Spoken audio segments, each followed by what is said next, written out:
Ikerlan ikerketa zentru bat da, ikerketa teknologikoko zentru bat, Mondragon korporazioko partaidea gare, eta 1994an sortu zen.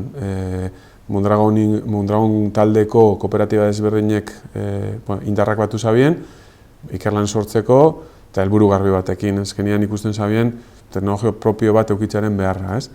Orduan, juntau ziren enpresa erabiltzaileak, unibertsitateekin batera, Mondragoneko unibertsitatea, eta laboral kutxan laguntzarekin, eta sortu zen gaur egunan Ikerlan. Nik uste dut, Ikerlan diseinatu zabien pertsonek oso lan ona izabiela, ondo pentsau zabien, nolabaiteko azterketa bat inzain Europan, eta diseinau zain zentru bat, gaur egun gauzen edifizio hau sortu zen izan dela 50 urte, hasieran 10 pertsona hasi ziren, orain 360 gare, eta lerro teknologikoak ez dira aldatu hainbeste. Osea, horrezkero, ikusten elektronikan garrantzia, mekanika, antolaketa, nolabaiteko oinarrizko teknologiak, oinarrizko ingenieritzekin relazionatutako teknologia horren gaitik inzabien apostua, Ikerlan digitalizazio munduan bete-betean sartutagaz, teknologia horren garapen eta evoluzio natural baten ondorioz. Gu bi munduen artean kokatutagaz, azkenien unibertsitateekin kolaboratzen dugu teknologia garatzeko, ezagupenak garatzeko eta pertsona formatzeko, eta gero, eta hori gutxi gora gure aktibidadean 40% da, eta beste 40% da enpresekin garatu dugun teknologiak transferitzea. Enpresekin harreman oso estua daukagu eta kolaboratzen dugu euren erronka teknologiko nagusitan. Gu daukagu lehengo tamen misio kooperatiba gare, lurraldean errotutagaz, osea, sustarrak hemen daukagu, eta gure misioa da gure inguruan balioa erantzitea eta gizartean bultzada emotea teknologien bidez. Orduan, gure 185 fakturazio aktibitatea Euskadi mailan egiten dugu. 115 bakarrik egiten dugu Euskaditik kanpo. Azkenean gure misioakin bat datoz, azkenean da bertako enpresei lagundu kompetitiboak izaten eta mundu mailan kompetitu daizien. Daukagu harremanak, bai proiektu europarren bidez, bai gure doktoranduak, gutxi gara bera 40 doktorandu daukagu momentu honetan Ikerlanen doktorautza egiten, eta bereak egiten dituzte estantziak atzerriko unibertsitateetan. Orduan, kolaboratzen dugu teknologia garatzeko munduko unibertsitate eta zentru desberdinekin, 80tik gora inguruko pertsonak, euskaldunak, euskal herritarrak esango nauke, batzuk euskaliztunak, neurri handi baten, 70 inguruk euskara ulertzen dago eta berbaiten dago. Egisa da, erakartzeko, talentu erakartzeko zailtasunak dauzen momentu honetan, gehien ingenieroak, ikerlariak, espezialistak,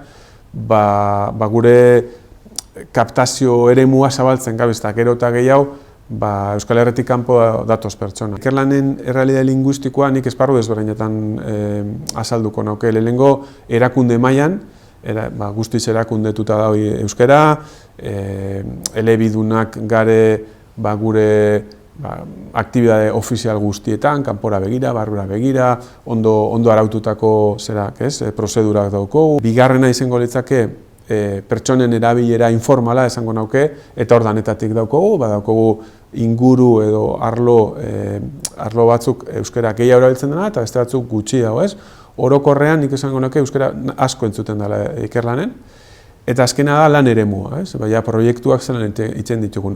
Eta hor euskararen erabilpena oso bajua da. Nik uste keixegu dela barrera mental bat, barrera fisiko bat baino. Gero, seguramente eukiko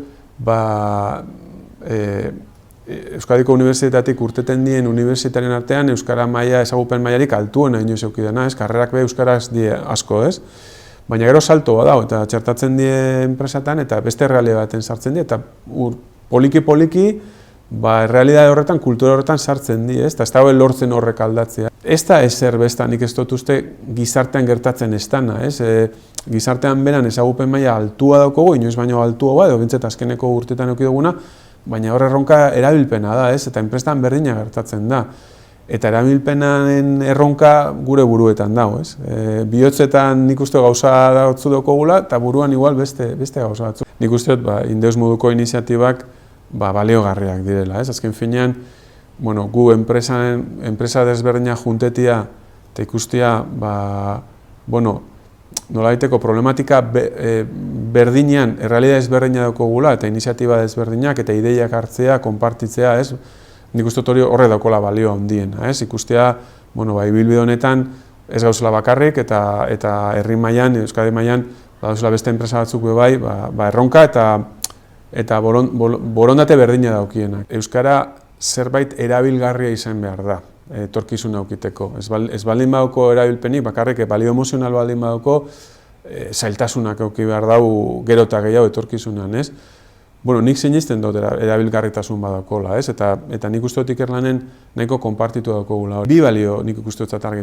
Alde batetik, Ikerlanek gure nortasun euskaldunakin, gure apostuakin euskararen inguruan, gure dugu izen euskaraz lan egitea gure dabien pertsonendako leku oso apropos bat. Segaitik ez, argumento bat izan, euskaraz ikasi dabien pertsonak unibertsitatean, euren ibilbide profesionalean bebai, euskaraz lan egiten jarraitzeko. Eta euskaran, baldintza hori gertatzeko baldintzak emoteko lanienga. Bigarrena, enpresa munduan, enpresa multinazional guztiek daukie erronka bat, enpresa txikiek handiek dela langileen pertsonen binkulazioa.